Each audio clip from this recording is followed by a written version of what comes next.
working on sustainable materials is important because the materials that we need for renewable energy are a finite resource.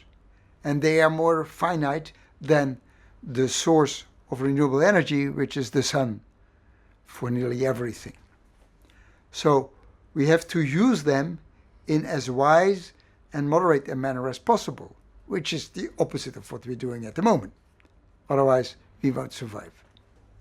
If you take a material like silicon, which is the mainstay of electronics, and it fractures and it breaks, there's little you can do. Broken. So that is where at the moment I am focusing heavily on materials that can repair themselves and that can heal themselves. This is something that nature knows. For example, DNA does it. But generally, when we heal, it is because a lot of energy is put into us and there's material available to heal that.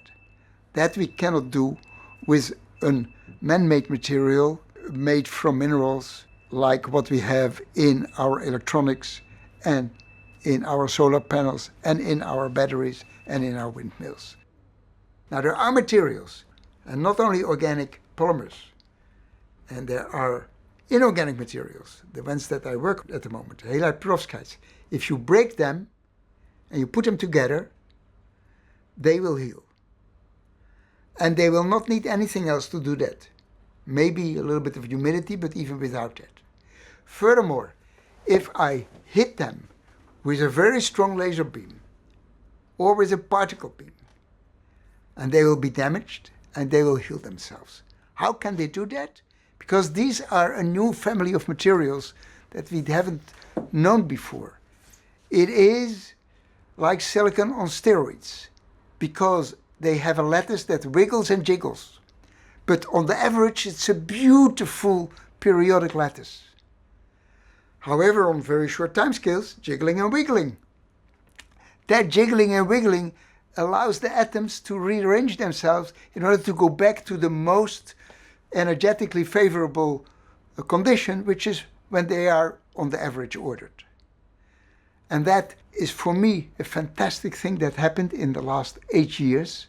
It's as if a new window on materials has opened. And we have now to try to find other families that can do that for using our renewable energy. I don't want to be the one that says what's correct and what's incorrect, because there might be ways to get to sustainability that I haven't thought of. I just want to make sure that it's understood that that's what we have to do in whatever way will become possible. And that's also why I spent a lot of time in the last 20 years to teach.